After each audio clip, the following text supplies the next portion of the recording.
Amém, irmãos? Então a gente não deu muita ênfase aqui, mas nós estamos realizando uma série. Aqui na igreja a gente gosta de pregar em série, porque a série enriquece um tema. E o tema dessa série é sobre a importância da igreja. A gente chamou essa série de Igreja Essencial. A igreja é importante na vida do cristão. Se ela não é, então você não é um cristão. Então a igreja é essencial, ela é importante. Esse é o tema da nossa ministração, dessa pregação. E quer dizer, da série. Mas a pregação de hoje chama-se Cansados de Igreja. Cansados de Igreja. A igreja o que é a igreja? Eu falei um pouquinho sobre isso na semana passada. A igreja é a reunião dos discípulos de Jesus.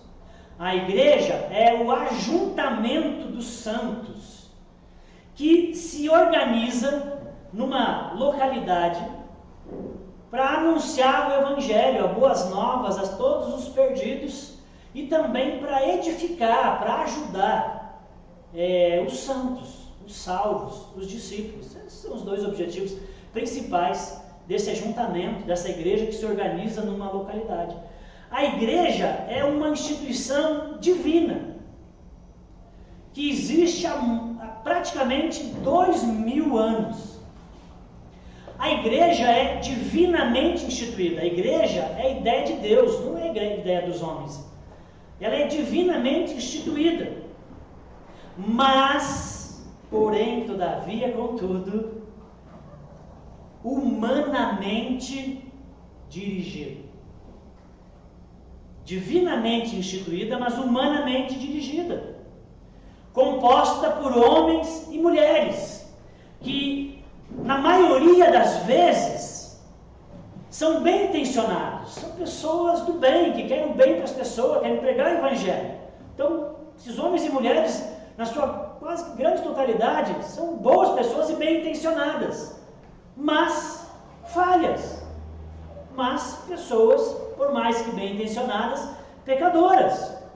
E por isso, dentro da linguagem bíblica e dentro do campo da teologia, existem dois tipos de igreja. Existe a igreja que nós chamamos de visível, que é o que nós estamos vendo aqui, uma igreja que se reúne, um grupo que se reúne, igrejas visíveis, tem várias na nossa cidade e no mundo, né? Então existe a igreja visível, mas também tem a igreja invisível, que é a soma de todos os cristãos na terra, vivos e mortos. Então a Bíblia fala de uma igreja visível e de uma igreja invisível. Na igreja visível, nós temos o joio e o trigo juntos, usando a linguagem que Jesus usou na parábola do joio, né? O joio e o trigo crescem juntos na igreja visível. O verdadeiro cristão, o verdadeiro crente, muitas vezes está ao lado do falso cristão, do falso crente. E não tem como separar. Na tentativa de querer separar o bom do ruim, o verdadeiro do falso, Jesus na parábola do joio, Mateus capítulo 13, 24 ao 30, diz: não façam isso, porque tentando tirar o joio, você vai arrancar o trigo junto. Então assim, o joio e o trigo vão estar juntos até o fim. A igreja visível é assim. A igreja, o ajuntamento, tem o bom e o ruim, tem o verdadeiro e o falso, o joio e o trigo.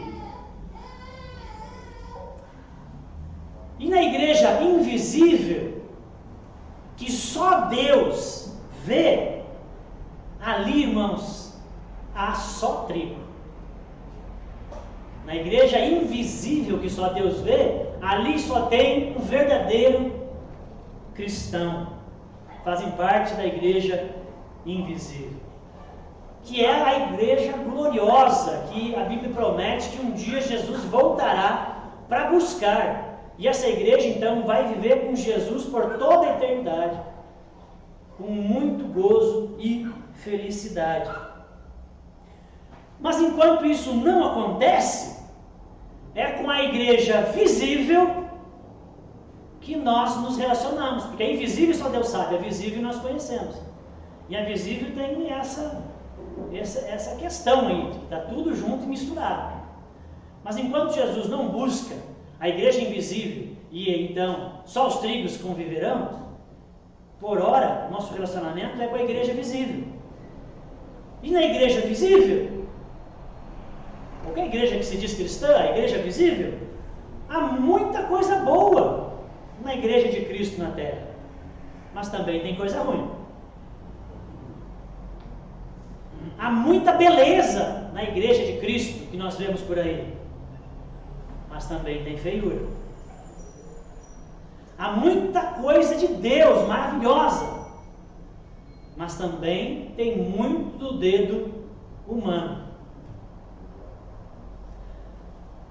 A presença do pecado, a presença do elemento humano, carnal, na igreja visível, tem, infelizmente, levado muitas pessoas a se cansarem da igreja, a perderem o interesse por ela. E alguns até pulam da barca. Notoriamente, existe um grande interesse por Deus. As pessoas se interessam por Deus, as pessoas querem conhecer mais a Deus, as pessoas têm um grande carinho por Jesus Cristo. Mas quando o tema é a igreja, tem havido muita aversão e repulsa. Mais ou menos assim, as pessoas dizem: eu amo Jesus, mas detesto o povo dele. Triste. Como um exemplo clássico do Gandhi, né? Que saiu procurando nas religiões qual religião ele ia fazer parte, também conheceu o cristianismo, mas no final ele disse: olha, Jesus é maravilhoso, os ensinos de Jesus são maravilhosos, mas o povo não, porque o povo não vive os ensinos de Jesus. Se vivesse o cristianismo seria ótimo. E aí foi para outra religião. Assim estamos nós, irmãos. As pessoas querem Jesus, mas torcem o nariz quanto à possibilidade de frequentar ou tornar-se membros de uma igreja. Esses são os tempos que nós temos vivido. E algumas coisas têm contribuído, isso não é de graça. Por que as pessoas torcem o nariz, amam Jesus, mas têm dificuldade em congregar, em estar numa igreja? Por que as pessoas torcem o nariz? Então, algumas coisas estão contribuindo para essa resistência que as pessoas têm desenvolvido contra a instituição igreja. Por exemplo, muitas pessoas tiveram experiências ruins na infância, com crianças ou até adolescência e juventude, com igrejas que elas iam e eram igrejas frias, igrejas muito formais e, de certa maneira, sem relevância para aquelas pessoas naquele período das suas vidas, e só estava esperando crescer para vazar. Outras causas é que outros tiveram frustrações com a igreja ao visitar essa igreja. Talvez frustração com um evento único ou mais de uma vez, mas se frustraram quando visitaram a igreja. Foram ao culto ou à missa ou a uma programação especial da igreja e a experiência foi bem desagradável. Foram lá a convite e a experiência não foi boa, porque as pessoas que estavam naquele ambiente eram pessoas frias. O ritual era um ritual sem vida, era um ritual que não conversava com a pessoa que foi ali visitar. A linguagem nas canções e na pregação, na prédica, era uma linguagem que não comunicava. Era coisas que a pessoa não entendia, era um dialeto que a pessoa não compreendia, era estranho para a pessoa. Então foi uma experiência desagradável, muito estranha, que a pessoa disse, nunca mais volto. Em outros casos, que a pessoa visitou a igreja, ou um evento especial da igreja, a experiência foi desagradável, porque naquele ambiente estava uma agitação demasiadamente intensa, com manifestações esquisitas das pessoas, e ainda a postura do pregador era muito agressiva. O fato é que esses tipos de experiência acabam criando anticorpos nas pessoas, depois que elas visitam o local, a igreja, e têm uma experiência desagradável, e elas passam a resistir à igreja. Não, já fui, não, muito chato, não gostei, foi desagradável, não vou mais. Algumas pessoas estão cansadas da igreja, não pela igreja em si, que é bem triste, mas por terem alguma relação estragada com as pessoas que se dizem membros ou frequentadores da igreja. Não é a igreja, até o culto ela achou bacana, legal, mas as pessoas, ou algumas pessoas que ela conhece da igreja, ela tem relação estragada com essas pessoas. Por exemplo, ela acabou sendo prejudicada pela desonestidade nos negócios de alguém que era da igreja, ou se sentiu lesada pela não manutenção da palavra em um determinado acordo entre ela e um frequentador da igreja que não honrou sua palavra. Ou a pessoa ficou frustrada pela baixa qualidade de um serviço prestado. Ela conhece alguém que é da igreja, e essa pessoa é um prestador de serviço, e ela contratou, e a pessoa oferece um serviço muito ruim. Ele lesou a pessoa, passou atrás no serviço, ou até mesmo um comportamento indevido de um membro, um frequentador da igreja, no contexto de amizade, ou até mesmo de família, que acaba escandalizando. Essas experiências geram preconceito. E por causa dessas pessoas, pessoas não querem saber da igreja.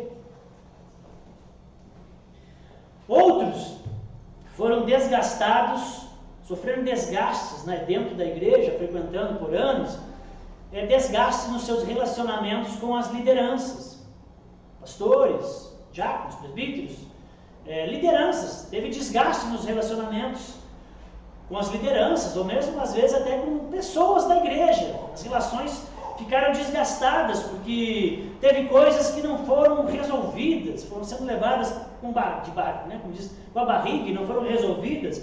Houve situações de injustiças, falta de perdão, expectativas foram frustradas, e essas relações, essas frustrações com pessoas dentro da igreja e suas lideranças, às vezes afastam as pessoas, e aí elas ficam cansadas de igreja, porque às vezes elas foram para uma outra igreja, aconteceu de novo, foram para outra igreja, aconteceu de novo. E sem contar com os escândalos que saem nas mídias, que toda hora as pessoas que nunca entraram numa igreja, elas já têm um monte de razão para não ir sem nunca ter ido, porque elas veem escândalos constantemente nas mídias. A gente vê aí, infelizmente, muitas vezes a igreja católica é envolvida em crises e problemas de pedofilia, pipoca toda hora isso, é feio, é ruim, vem para a mídia, as pessoas sabem, é triste. Cristo não colabora com isso. As igrejas evangélicas, protestantes, está associada a elas os escândalos na área financeira, as pessoas têm medo de entrar na igreja e serem assaltadas, de que vão lá e o pessoal sai com um saco de dinheiro, que fiasco, que negócio é esse? E pastores que roubam, por isso que a gente quer ser bem honesto aqui, faz prestação de contas, constantemente. Porque se as pessoas ofertam, elas têm que saber o que está acontecendo, onde está indo, como é que está a saúde da igreja. Mas o fato é que há escândalos na igreja, fora quando não envolve adultérios e coisa e tal. E as pessoas olham, na igreja eu não quero saber, estou fora. Entendeu? Diante dessas coisas. Parece que essas situações, essa imagem nas mídias, acabam dizendo que a igreja é um lugar perigoso para suas crianças e para o seu bolso. E para ajudar, ainda nós experimentamos um crescimento explosivo nas últimas décadas, principalmente no segmento evangélico. O segmento evangélico tem crescido muito nas últimas décadas, um crescimento expressivo, explosivo, por assim dizer. As igrejas evangélicas e os seus membros têm se multiplicado, pipocado em tudo que é canto. O que era para ser celebrado como uma coisa boa, tem sido motivo de muita preocupação.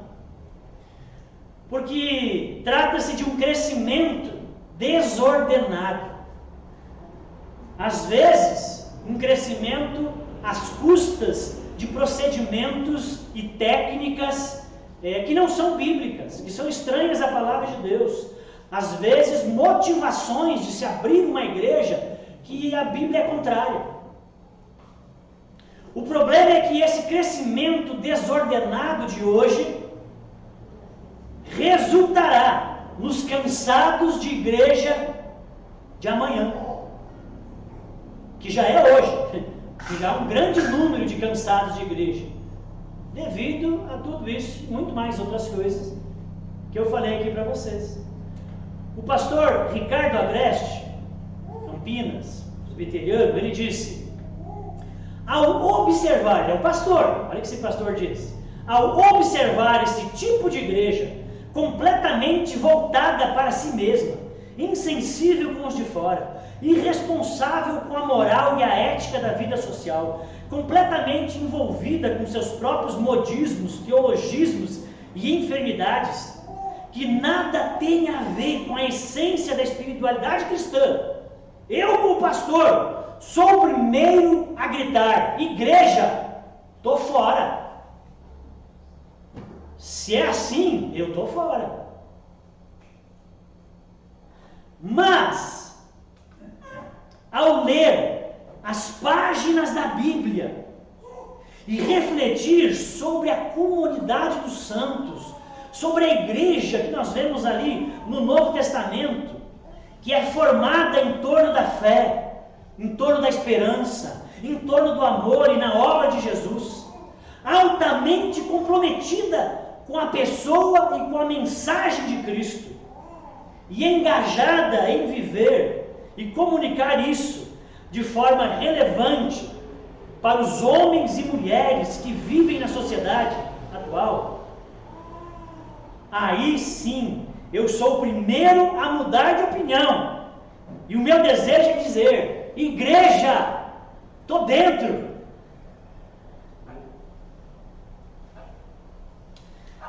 Irmãos, o objetivo dessa pregação não é passar maquiagem e dizer que a igreja vai bem, que tudo está correto, tudo está bonito dentro da igreja, porque não, sei que tem coisa bonita e tem muita coisa feia na igreja cristã, e nesse balaio entra tudo, católicos, protestantes.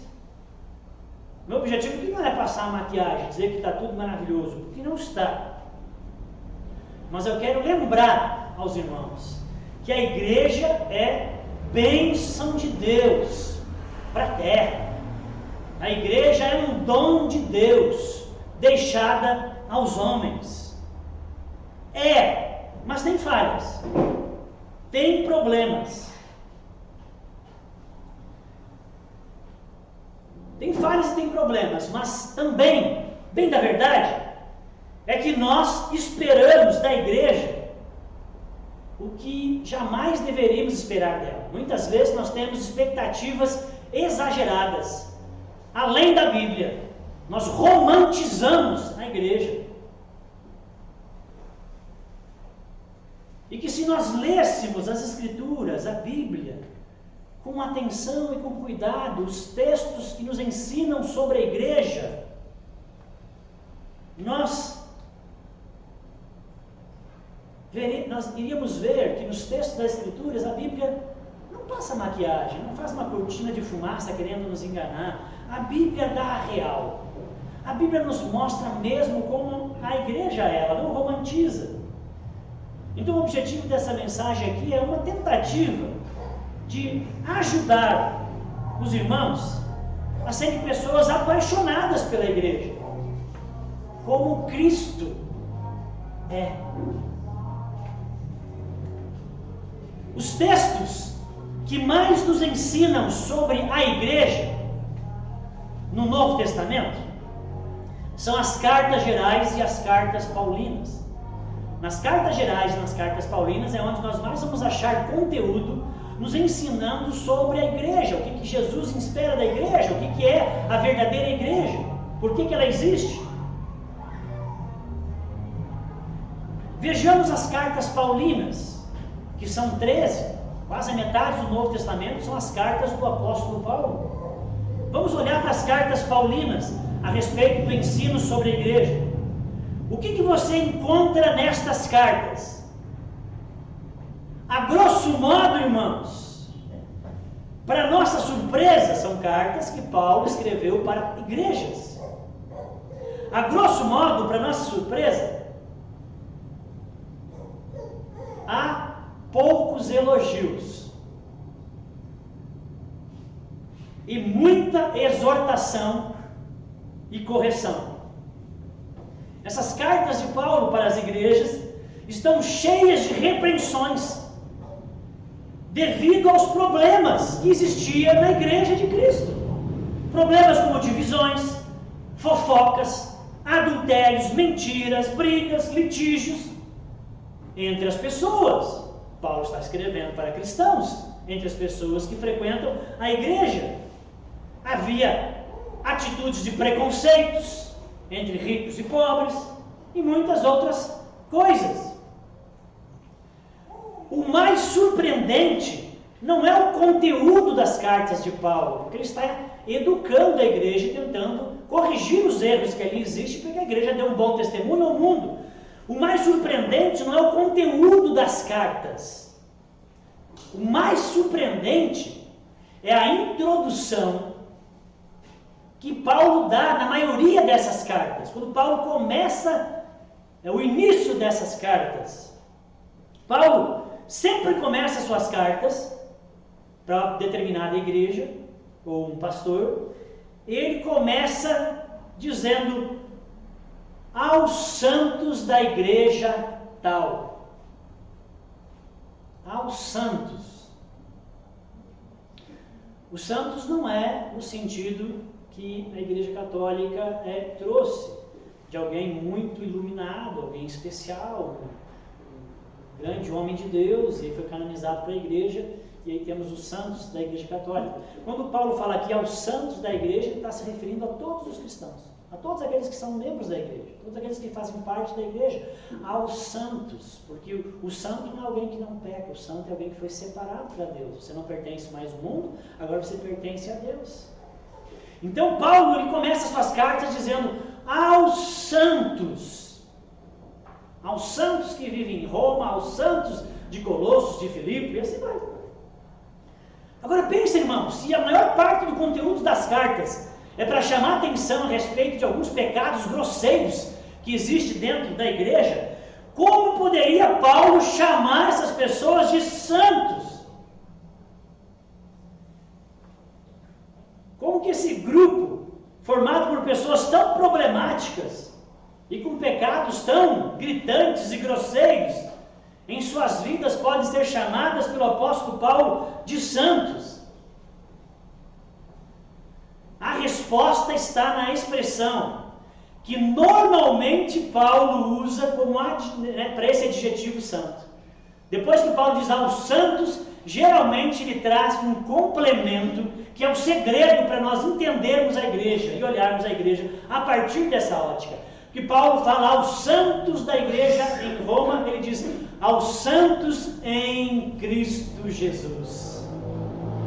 Sempre que Paulo fala aos santos, ele traz o complemento em Cristo Jesus. Só são santos em Cristo Jesus. Fora de Cristo Jesus não são santos. Esta simples expressão em Cristo Jesus revela o segredo, como eu disse, para nós compreendermos o que é a igreja. Para que você não se canse dela, para que você não tenha uma visão exagerada dela, que ela nunca vai poder corresponder. Revela, não vou adiantar, eu já vou entrar aqui, vou seguir no meu raciocínio. Então, você entender isso vai ajudar você a ter uma percepção correta do que é a igreja. E a não percepção ou compreensão deste segredo é o que tem levado muitas pessoas a enxergarem a igreja de uma maneira errada e terem um posicionamento extremamente ácido, cínico, de críticas severas contra a igreja, porque tem uma visão errada da igreja. A compreensão desse segredo, santos em Cristo Jesus, pode nos levar à mesma conclusão que o famoso jornalista e escritor cristão chamado Philip Yancey chegou e deixou registrado isso no seu livro chamado Maravilhosa Graça. Ele disse o seguinte, após uma longa jornada de descrença que ele tinha e de críticas à igreja, ele era alguém que desacreditado na igreja, e tinha muitas críticas com a igreja por longos anos da sua vida. Ele disse, olha, eu rejeitei a igreja durante algum tempo, porque eu encontrei pouca graça ali. Mas voltei para ela, porque não descobri graça nenhuma em nenhum outro lugar. E circulou pelas igrejas e achou que havia pouca graça. Talvez na expectativa de alguns quisesse que existisse muita graça, mas trata-se de um bando de pecadores, né? Que tem falhas, que tem erros. E ele ficou frustrado e voltou, porque ele não encontrou graça em lugar mais nenhum. A graça você só encontra na igreja. Amém? Amém. Para melhor você entender isso que eu estou tentando trazer aqui para os irmãos, vamos ler 1 Coríntios 6, de 9 a 11. Uma carta do apóstolo Paulo à igreja de Corinto. Uma carta que ele escreveu no primeiro século da era cristã. Nessa igreja que tinha sido recém-fundada por ele. 1 Coríntios capítulo 6, nós vamos ler do 9 ao 11. A cidade de Corinto, no primeiro século, como eu falei, da era cristã, era uma grande cidade, era uma metrópole, não era uma vilinha, uma cidade pequena, era uma cidade super importante do Império Romano, era uma grande cidade, e era uma cidade portuária. Ela tinha um porto, e nesse porto esse porto era muito importante, muitos navios chegavam nesse porto. Então isso ajudou para o crescimento dela. Está aqui o nosso irmão que leva e traz mercadorias do porto de Rio Grande. Então há um movimento constante numa cidade portuária. E o forte dessa cidade era o comércio, justamente por causa do porto, que levava as cargas e os mercadores iam lá buscar, e isso movimentava toda a região. Então ali circulavam muitas pessoas, além dos habitantes da cidade, circulavam muitas pessoas. Alguns vinham, permaneciam alguns dias e depois seguiam viagem. Além de ser uma cidade rica, grande, de comércio forte, portuária, ela também tinha uma característica que não era boa. Essa cidade era notório, muito marcante também o problema da prostituição. Parece que as cidades portuárias têm esse problema já há muitos séculos. Então, talvez por causa do porto, chegada de muitas pessoas, transição, etc. Então, tinha muitas zonas de prostituição e a prostituição era muito forte nessa cidade. Mas não só por causa do porto. Essa cidade tinha muitas religiões, muitos templos pagãos. E uma coisa muito comum oferecida dentro dos templos pagãos, na liturgia, no momento de culto, eram orgias sexuais. Os pagãos acreditavam que pela orgia sexual as pessoas alcançavam redenção, alcançavam a divindade pelas orgias sexuais que eram oferecidas dentro dos cultos pagãos. Então essa cidade tinha muitos cultos pagãos com orgias sexuais. Então essa cidade era muito marcante também o problema da prostituição e vários outros problemas que advinham da prostituição. A igreja de Corinto, Paulo está escrevendo para ela tinha bastante problemas, sérios problemas. A igreja era uma igreja que estava passando problemas sérios. Um dos mais sérios era na área de prostituição sexual, escândalo que estava acontecendo na igreja, mas ela tinha muitos problemas. E por que essa igreja tinha muitos problemas? Porque os valores mundanos e perversos da cidade estavam misturados com os valores cristãos dentro da igreja. Os cristãos estavam na igreja, ouvindo o sermão, a palavra de Deus, eram cristãos, querendo obedecer a Cristo, mas misturava os sentimentos e os valores perversos daquela cidade com os valores cristãos. E isso contaminava a igreja. Então Paulo escreveu algumas cartas para essa igreja, para tentar trazê-la para o prumo, para o caminho. Pela palavra de Deus, nós notamos que Paulo escreveu pelo menos 4 cartas. 2 se perderam. 2 estão aqui registradas e que permaneceram, que é a primeira e segunda carta de Paulo aos Coríntios. Mas Paulo teria escrito pelo menos mais 2 que ele mesmo cita aqui, só que essas se perderam. Então Paulo escreveu algumas cartas para orientar os irmãos. E aqui está um trecho a respeito de algo que ele precisou falar para essa igreja. Vamos ler? 1 Coríntios capítulo 6, versículo 9. Vocês não sabem que os perversos não herdarão o reino de Deus? Não se deixem enganar.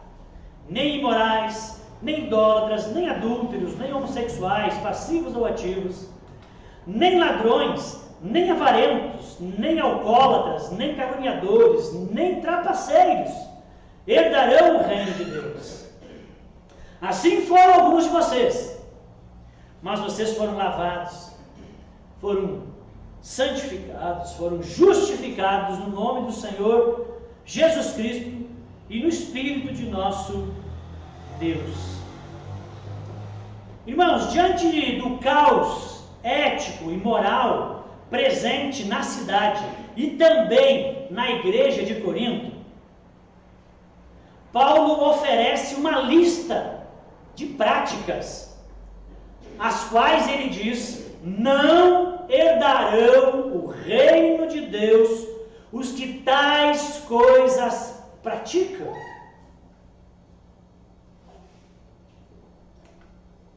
Paulo não tinha a intenção de fazer uma lista exaustiva. Paulo citou algumas coisas que ele sabia que existiam em Corinto, mas provavelmente existiam outras práticas, outras coisas que tinha em Corinto que ele percebia que também existia na igreja. Mas ele não botou tudo isso nessa lista. Paulo não tinha intenção de ser exaustivo. Há muitas outras práticas que a Bíblia condena e diz que não herdarão o reino dos céus quem tais coisas praticam. Por exemplo, Apocalipse 21:8, que diz: mas quanto aos covardes, incrédulos, abomináveis, homicidas, adúlteros, feiticeiros, idólatras e todos os mentirosos, a sua parte será o lago ardente de fogo e enxofre, que é a segunda morte, que a Bíblia chama de inferno. Então Paulo resolveu trazer uma lista de algumas práticas para mostrar para os irmãos que isso não condiz com a igreja de Cristo e que algumas coisas precisavam mudar. A má notícia, presta atenção, a má notícia é que a lista de práticas que nos desqualificam ao reino de Deus é grande. E recebeu muitos updates e atualizações ao longo dos tempos, porque tem pecados que a Bíblia não cita que foram se evoluindo, que surge aí da própria natureza do pecado. Então a lista de práticas que nos desqualificam ao reino de Deus é grande. E ao olharmos para essa lista, nós pensamos, pelo menos eu penso, não sei você, estamos lascados, covardes. Quem aqui nunca que foi covarde? Mentirosos. Quem aqui nunca mentiu? Ou não, ainda nos últimos 3 ou 4 dias não falou uma mentira, exagerou, falou uma coisa que não era verdade.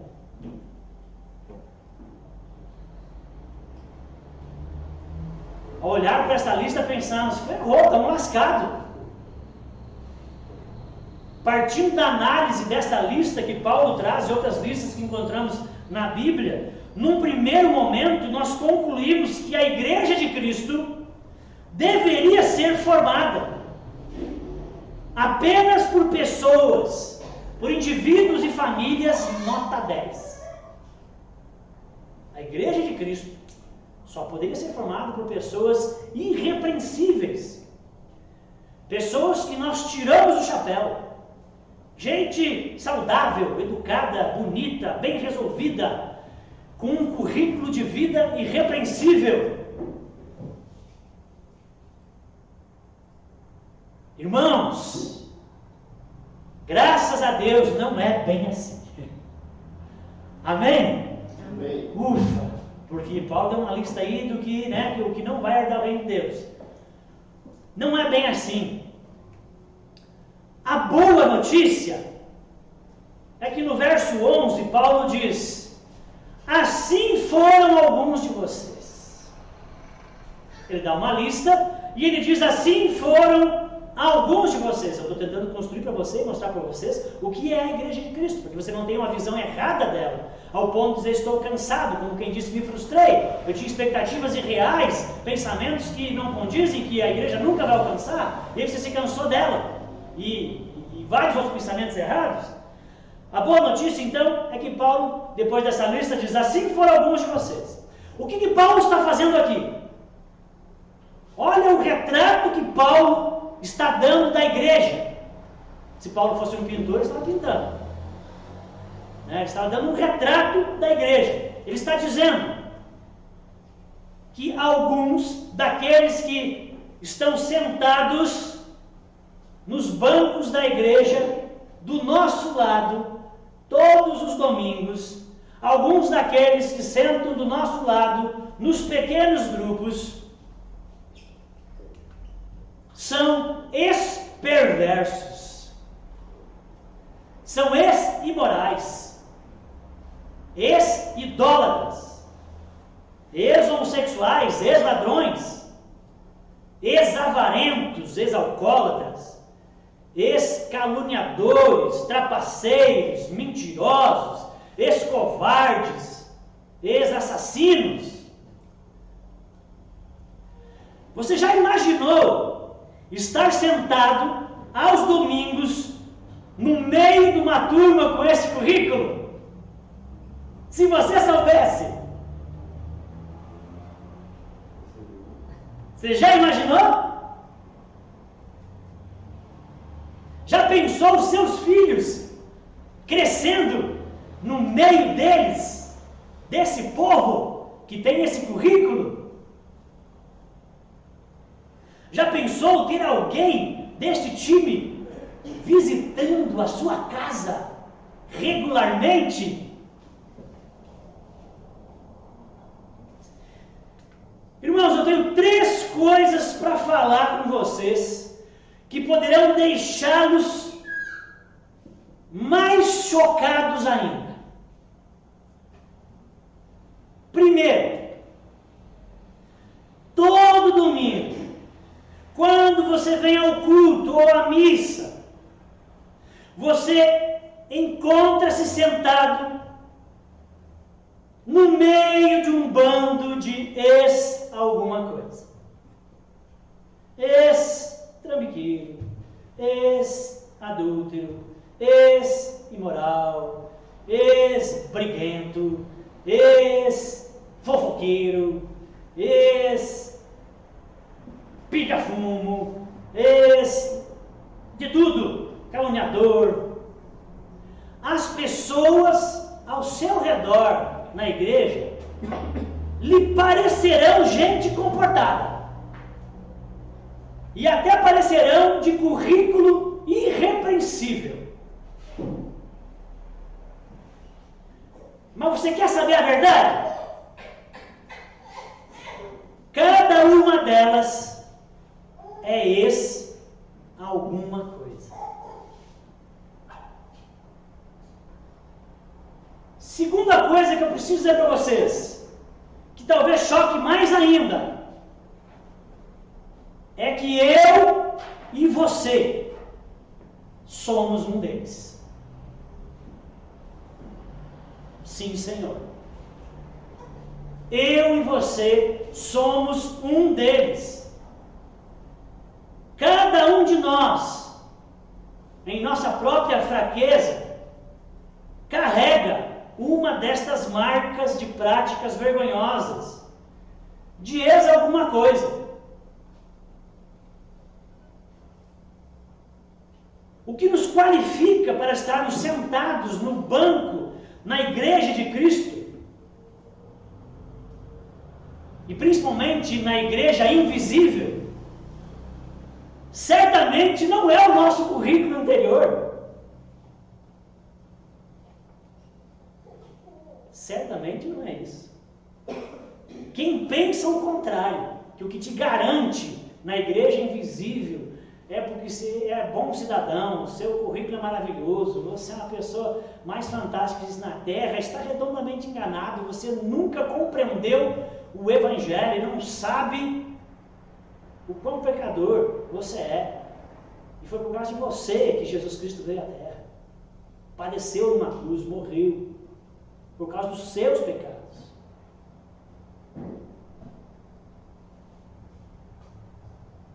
Então nós sentamos ao lado desse time e pensando, nossa, mas louvado seja Deus, mudou as pessoas. Mas aí vem a segunda notícia, bah, eu também sou do time. E talvez a terceira seja mais chocante e complicada ainda.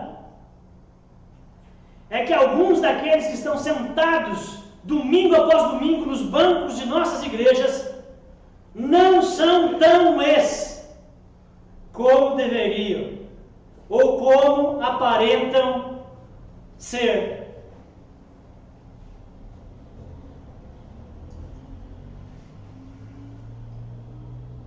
São joio? Não sei, só Deus sabe quem é joio e quem é trigo. Eu acho que as pessoas são, vindo na igreja, são santos em Cristo, mas vivem tendo recaídas em seus pecados. Esse grupo que não é tão esse.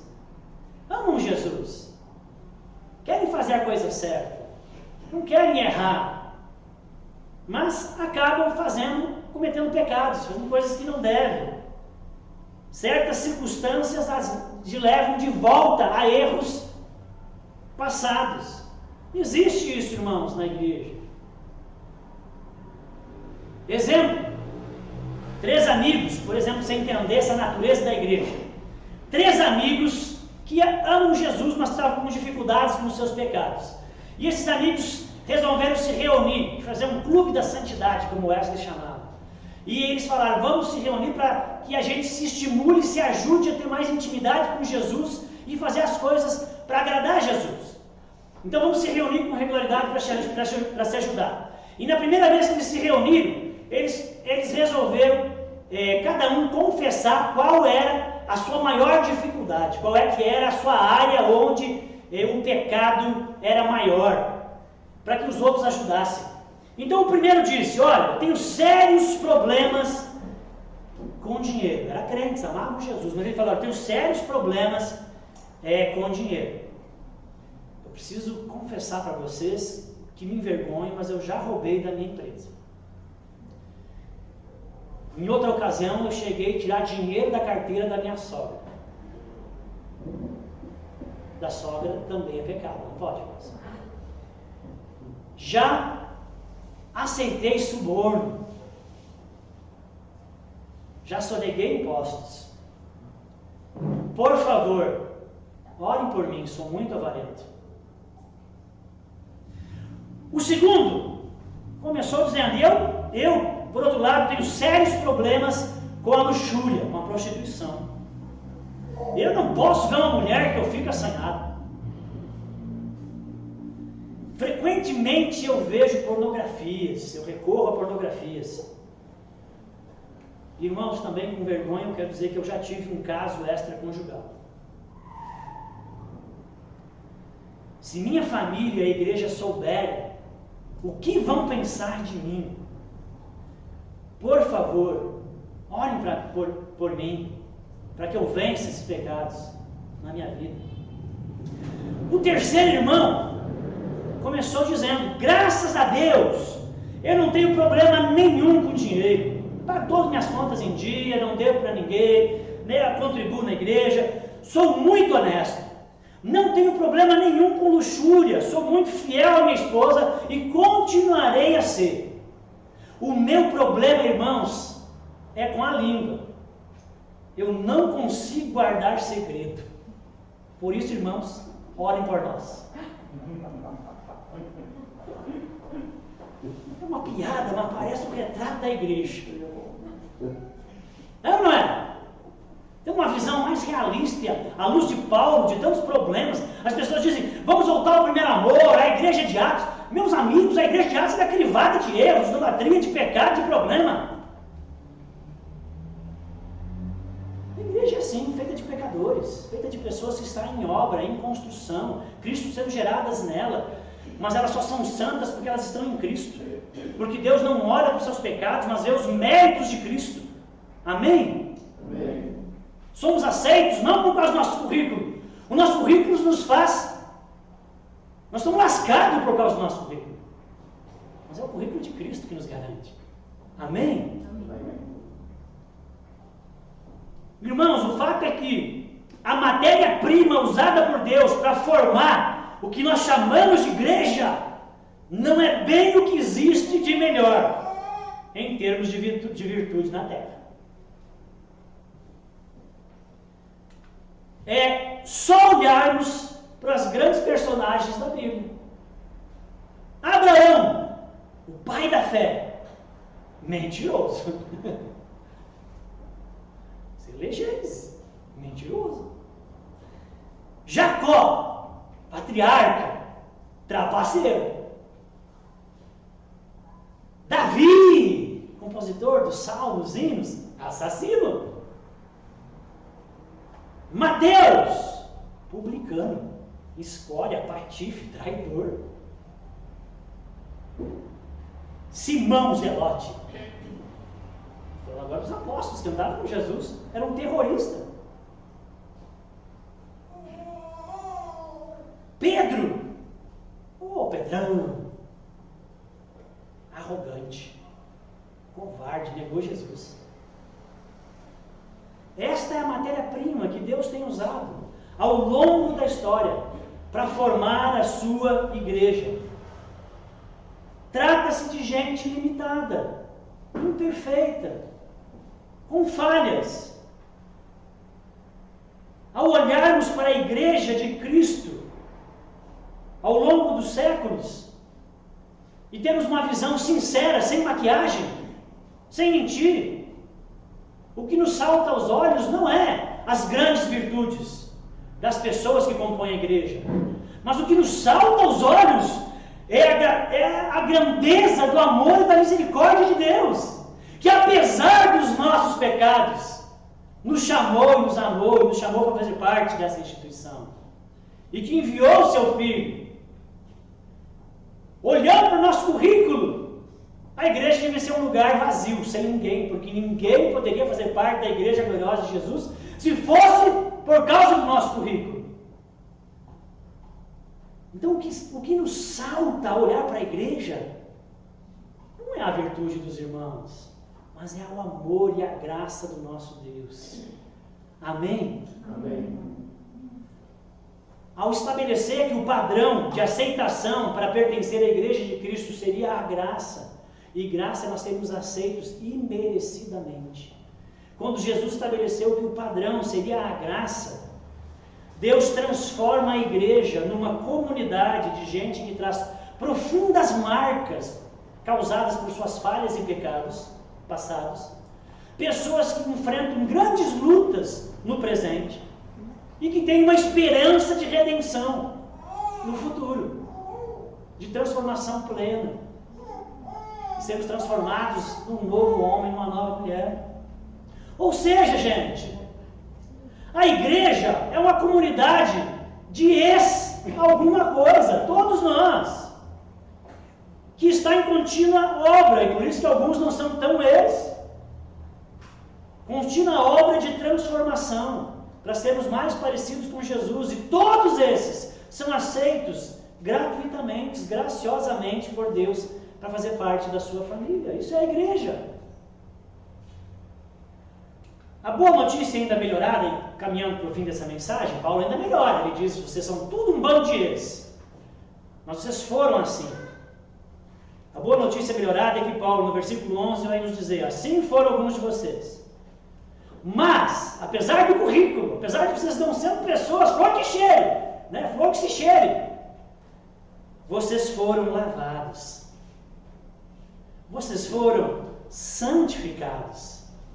Vocês foram justificados no nome do Senhor Jesus Cristo e no Espírito de nosso Deus.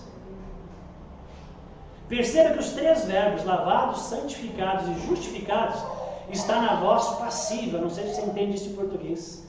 A voz ativa é a ação daquele que executa. A voz passiva é aquele que recebe a ação. Os três verbos estão na voz passiva. Lavado, santificado e justificado. Significa que não é você que faz isso. É Deus quem realiza a obra de salvação. É Deus quem nos lava, quem nos santifica e quem nos justifica. E se dependesse de nós, nós estaríamos lascados. Somos santos porque estamos em Cristo Jesus, aquele que nos lava, nos santifica e nos justifica. Amém? Amém. É Ele, o Cordeiro de Deus, que tira o pecado do mundo. Então, quem nós somos? Nós somos pessoas que foram justificadas, mas ao mesmo tempo ainda são pecadoras. É o que Lutero dizia, né? Justos, mas pecadores. E nós não podemos mudar. E por isso que Deus faz a obra. O primeiro verbo, lavados, fala para nós, esse bando de ex que compõe a igreja, que nós chegamos a Cristo e a sua igreja imundos. Ah, mas eu tive uma educação boa, eu nunca matei, roubei, fumei. Não, amigo, você é pecador. Você não tem ideia da gravidade do seu pecado. Bastou um pecado, o pecado de Adão e Eva, para virar essa bagunça que o mundo virou. Então não ache que você não é um pecador terrível, você é um pecador terrível. O apóstolo Paulo, ele disse: eu, o apóstolo Paulo, sou o pior dos pecadores. Mas o apóstolo Paulo é o pior dos pecadores, quem sou eu, quem é você? Então nós chegamos na igreja imundos, completamente sujos dos nossos pecados e transgressões.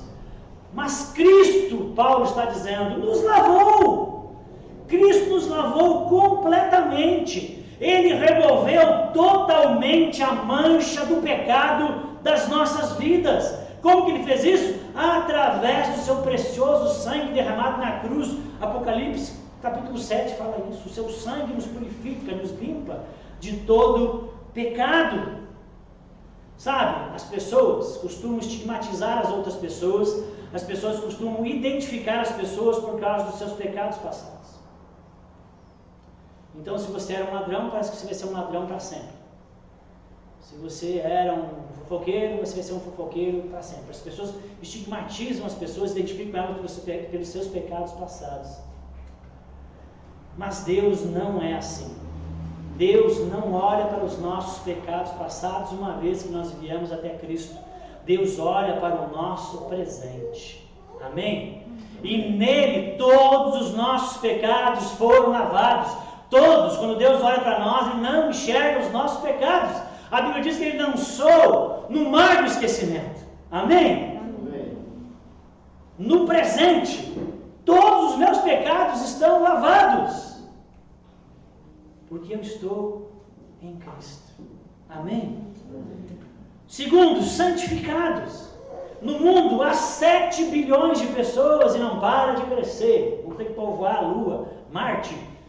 Há 7 milhões de pessoas no mundo, bilhões de pessoas no mundo. Mas você, para Deus, não é só mais uma entre 7 bilhões. Por quê? Porque você está em Cristo Jesus, você que veio até Cristo, você é santificado. Santificado significa escolhido, separado. Lá em casa tem 5 copos, eu vou comprar um copo vermelho, não é à toa, e vou dizer, esse copo a partir de hoje é só meu, ninguém usa, não quero que ninguém use. Eu santifiquei aquele copo, eu separei aquele copo só para mim. Quando a Bíblia diz que Deus nos santificou, significa que Ele te tirou, amém? Ele te escolheu, Ele pegou você para Ele, você existe para Ele, para servir a Ele. Isso é, Ele te santificou, você é dele, pertence a Ele, você é um filho de Deus, eleito, precioso aos seus olhos. E porque Deus o separou para si, para servir a Ele, Ele continua nos transformando, porque a gente ainda é pecador. E nós sabendo que Ele nos santificou, nos separou entre uma multidão de bilhões, Ele nos escolheu. De gratidão, meu coração coopera com a obra do Espírito Santo, santificando a minha vida, lavando cada vez mais e me afastando do pecado.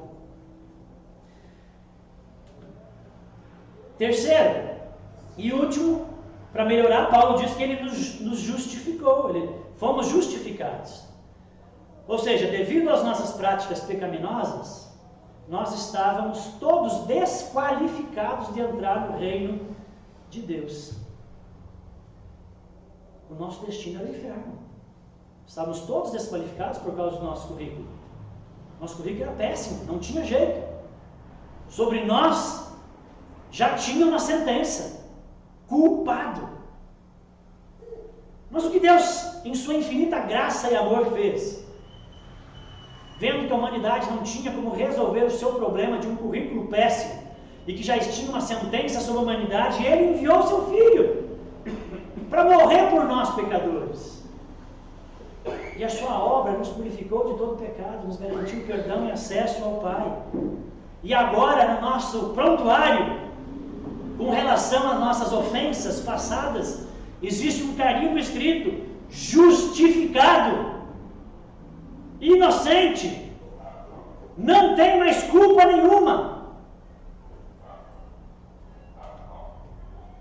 Isso é a igreja de Deus, é a igreja de Jesus. Não um grupo de pessoas impecáveis, irretocáveis, sem erro algum, que você pode vir frequentar as suas reuniões, que ninguém vai pisar no seu calo, ninguém vai te machucar, o pessoal ali é tudo perfeito. Não. É um grupo de ex alguma coisa, você não pode esquecer isso. Que ainda luta para abandonar algumas práticas pecaminosas por amor a Cristo.